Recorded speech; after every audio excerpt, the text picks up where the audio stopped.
ബിനു പുളിക്കക്കണ്ടം, യഥാർത്ഥത്തിൽ ഇപ്പോഴുണ്ടായിരിക്കുന്ന പ്രശ്നങ്ങളുടെ ശരിയായ ഉത്തരവാദികൾ ആരാണ്? ഇപ്പോൾ 2 കേസുകൾ നിങ്ങൾക്കിടയിലുള്ള പ്രശ്നങ്ങളായി നിൽക്കുന്നുണ്ട്. ഒന്ന്, ബിജു തോമസിന് എതിരെ കൊടുത്തിരിക്കുന്ന കേസ്, ബിജു തോമസ് താങ്കൾക്കെതിരെ കൊടുത്തിരിക്കുന്ന കേസ്. അങ്ങനെ 2 കേസുകൾ അവിടെ നിൽക്കുന്നുണ്ട്. അതിലൊന്ന് മോഷണ കേസുമാണ്. ഇത് ഏത് നിലയ്ക്കാണ് ഈ പ്രശ്നം പരിഹരിക്കാൻ സാധ്യതയുള്ളത്? എന്തെങ്കിലും ഒരു സാധ്യത നിങ്ങൾ മുന്നിൽ കാണുന്നുണ്ടോ? UDF നേതൃത്വം സംസാരിച്ചിട്ടുണ്ട്. MP-യും MLA-യുടെയും നേതൃത്വത്തിൽ അവിടെ കൂടിയാലോചനകൾ നടന്നു. എന്താണ് ബിനു പുളിക്കക്കണ്ടം താങ്കളുടെ മുന്നിലുള്ള വഴി? ഞങ്ങളെ സംബന്ധിച്ചിടത്തോളം ഈ തെരഞ്ഞെടുപ്പ് അല്ലെങ്കിൽ ഇപ്പോൾ ഈ പുതിയ നഗരസഭാ കൗൺസിൽ നിലവിൽ വന്നതിന് ശേഷം 6 മാസത്തിന് ശേഷമുള്ള ഇപ്പോൾ ഉടലെടുത്തു എന്ന് പറയുന്ന ഈ പ്രശ്നം 6 മാസങ്ങൾക്ക് മുമ്പേ ഞങ്ങൾ ഫേസ് ചെയ്തതാണ്. 6 മാസങ്ങൾക്ക് മുമ്പ് പുതിയ ഭരണസമിതി നിലവിൽ വന്ന് UDF-മായി ചർച്ച ചെയ്ത് വ്യക്തമായ എഗ്രിമെൻ്റ്, റിട്ടൺ എഗ്രിമെൻ്റ് ഉള്ള ഒരു രീതിയിൽ എല്ലാവരും വളരെ സഹകരിച്ച് ആണ് കഴിഞ്ഞ 6 മാസക്കാലമായി മുമ്പോട്ട് പോകാൻ ഞങ്ങൾ ശ്രമിച്ചത്. എന്നാൽ ഈ പ്രശ്നപരിഹാരം 100% ഉണ്ടാകുമെന്നാണ് ഞാൻ ഇപ്പോഴും വിശ്വസിക്കുന്നത്. കാരണം എന്നോട് കോൺഗ്രസിൻ്റെയും UDF-ൻ്റെയും ഉന്നത നേതാക്കൾ, സംസ്ഥാനത്ത് തന്നെ നേതൃത്വം കൊടുക്കുന്ന നേതാക്കന്മാർ പറഞ്ഞത്, നമ്മൾ എഗ്രിമെൻ്റ് ഉണ്ടാക്കിയത് നിങ്ങൾ കൗൺസിലർമാർ തമ്മിലല്ല, UDF-ൻ്റെയും കോൺഗ്രസിൻ്റെയും നേതാക്കന്മാരും നിങ്ങളും തമ്മിലാണ് എഗ്രിമെൻ്റ് ഉള്ളത്. അതിൽ ഘടകകക്ഷി എന്ന രീതിയിൽ ജോസഫ് ഗ്രൂപ്പും KDP-യുടെ കൗൺസിലറും കോൺഗ്രസിന് നേതൃത്വം കൊടുക്കുന്നവരും എല്ലാം കക്ഷികളാണ്. പക്ഷേ കരാറുണ്ടാക്കിയിരിക്കുന്നത് ഞങ്ങളാണെന്നാണ് പറയുന്നത്. അതുകൊണ്ട് ഞങ്ങൾ പറയുന്ന തീരുമാനങ്ങളും ഞങ്ങൾ നിർദ്ദേശിക്കുന്നതുമാണ് നിങ്ങൾ മുഖവിലക്കെടുക്കേണ്ടത്. നിങ്ങൾ തമ്മിലുള്ള തർക്കം നിങ്ങൾ അവിടെ പരിഹരിക്കുക എന്നാണ് നിർദ്ദേശം തന്നിരിക്കുന്നത്. താങ്കൾക്കെതിരെയുള്ള കേസ് UDF-ന്റെ പാർലമെന്ററി പാർട്ടി യോഗത്തിൽ കയ്യേറ്റം ചെയ്യാൻ ശ്രമിച്ചു എന്നാണല്ലോ കോൺഗ്രസിന്റെ കൗൺസിലർ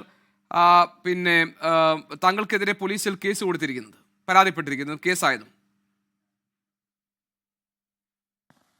അതെ. അപ്പോൾ ആ കേസിനെ പറ്റി ഞാനിപ്പോൾ സംസാരിക്കാൻ തയ്യാറല്ല. കാരണം നമ്മുടെ കോൺഗ്രസിൻ്റെയും UDF-ൻ്റെയും നേതാക്കന്മാർ, ഞാൻ ഏറെ ബഹുമാനിക്കുന്ന, അല്ലെങ്കിൽ ഈ ഒരു കൂട്ടുകെട്ടിന് മുൻകൈ എടുത്തവർ, എഗ്രിമെൻറ്റിന് സാക്ഷികളായവർ, എഗ്രിമെൻ്റ് ഉണ്ടാക്കാൻ മുൻകൈ എടുത്തവർ വ്യക്തമായ ചില നിർദ്ദേശങ്ങൾ നമുക്ക് നൽകിയിട്ടുണ്ട്. അത് കേസിന്റെ വഴിക്ക് പോകട്ടെ കേസിന്റെ വഴിക്ക് പോകട്ടെ എന്ന താങ്കളുടെ നിലപാട് ശരിയല്ല. പക്ഷെ താങ്കൾ പറഞ്ഞത് UDF-ന്റെ നേതാക്കൾ എന്ന് പറഞ്ഞാൽ അതിലെ MP-യും MLA-യും ഉൾപ്പെടെയുള്ളവർ നിങ്ങളുമായാണ് എഗ്രിമെന്റ് ഉണ്ടാക്കിയിരിക്കുന്നത്, അല്ലാതെ കൗൺസിലർമാർ തമ്മിലല്ല. അതുകൊണ്ട് ഞങ്ങൾ പറയും എന്തെങ്കിലും ഉണ്ടെങ്കിൽ എന്ന് പറഞ്ഞു. അപ്പോൾ അതിനുവേണ്ടി നിങ്ങൾ കാത്തിരിക്കുകയാണല്ലോ. പക്ഷേ പ്രശ്നം അതല്ല. അത് രമ്യതയിൽ ഈ കൗൺസിൽ മുന്നോട്ട് പോകാനുള്ള സാധ്യതകൾ ഇല്ലാതായിരിക്കുകയല്ലേ? കാരണം താങ്കൾ കയ്യേറ്റം ചെയ്തു എന്ന് പറഞ്ഞ് ബിജു തോമസ് കേസ് കൊടുത്തിട്ടുണ്ട്. ബിജു മാത്യൂസ് കേസ് കൊടുത്തിട്ടുണ്ട്. മാത്രമല്ല തിരിച്ച് അദ്ദേഹം അവിടെ നിന്ന് 2 ഫയലുകൾ അവിടെ വന്ന ശേഷം ഈ ഓഫീസിൽ നിന്ന്, ചെയർപേഴ്സൻ്റെ ഓഫീസിൽ നിന്ന് കാണാതായിട്ടുണ്ട്, ഫയലുകളും വാച്ചും കാണാതായിട്ടുണ്ട്. നിങ്ങളും കേസ് കൊടുത്തിട്ടുണ്ട് എന്ന് പറഞ്ഞാൽ ഇത് രമ്യതയിൽ പരിഹരിക്കാനുള്ള സാധ്യതകളൊക്കെ അടയുകയല്ലേ? അല്ല, കേസിൻ്റെ വഴിക്ക് പോട്ടെ എന്ന് പറയുന്നത് കേസിൻ്റെ മെറിറ്റ്, അവിടെ മർദ്ദനം നടന്നിട്ടുണ്ടോ, അല്ലെങ്കിൽ ഞങ്ങൾ ഉന്നയിച്ച അവിടുന്ന് ഫയൽ നഷ്ടപ്പെട്ടിട്ടുണ്ടോ തുടങ്ങിയ കാര്യങ്ങളൊക്കെ പോലീസ് അന്വേഷിക്കട്ടെ. ആ കാര്യത്തിലേക്ക് ഇവിടെ ഒരു അഭിപ്രായം പറയരുത് എന്ന് നമ്മുടെ നേതാക്കന്മാർ, അത് നിങ്ങൾ സൂചിപ്പിച്ചതുപോലെ MP-യും MLA-യും മാത്രമല്ല, അവർ എപ്പോൾ ദൈനംദിന കാര്യങ്ങളിൽ ഞങ്ങളുടെ കാര്യങ്ങളിൽ ഇടപെടുന്നവരാണ്. ഈ എഗ്രിമെൻ്റ് ഉണ്ടാക്കുവാൻ മുൻകൈ എടുത്ത ഈ MP-യോടും MLA-യോടും ഒപ്പം ചേർന്ന് നിന്ന അത്യുന്നത നേതാക്കന്മാർ, അവരുടെ വ്യക്തമായ നിർദ്ദേശവും അഭിപ്രായവും ഞങ്ങളോട് നേരിട്ടും ഫോൺ വഴിയും ഞങ്ങൾക്ക് ലഭിച്ചിട്ടുണ്ട്.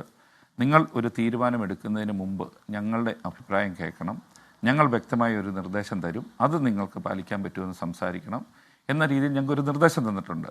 ആ ഒരു നിർദ്ദേശത്തിൻ്റെ അടിസ്ഥാനത്തിലാണ് ഞാൻ കൂടുതൽ കാര്യങ്ങളിലേക്ക് കടക്കില്ല എന്ന് പറഞ്ഞത്. അല്ലാതെ പറയാനില്ലാത്ത കൊണ്ടോ മറ്റു കാര്യങ്ങളോ ഒന്നുമല്ല.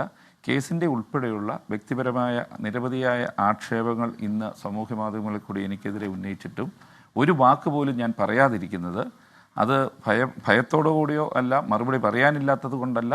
പക്ഷേ UDF-ൻ്റെയും കോൺഗ്രസിൻ്റെയും നേതാക്കന്മാർ ഒരു ദിവസമല്ല 6 മാസക്കാലം വ്യക്തമായ എല്ലാവിധ പിന്തുണയും ഞങ്ങൾക്ക് തന്നിട്ടുണ്ട്. ആ ഒരു പിന്തുണയുടെ നന്ദിയുണ്ട് ഞങ്ങൾക്ക്, കടപ്പാടുണ്ട് ഞങ്ങൾക്ക്. ആ നന്ദിയുടെയും കടപ്പാടിൻ്റെയും എല്ലാ അടിസ്ഥാനത്തിലാണ് അവരുടെ വാക്കുകൾക്ക് ഞങ്ങൾ ചെവി കൊടുക്കുന്നത്. അവരുടെ വാക്കുകൾ എന്താണ് എന്നറിയാൻ വേണ്ടി ഞങ്ങൾ വെയിറ്റ് ചെയ്യുന്നത്.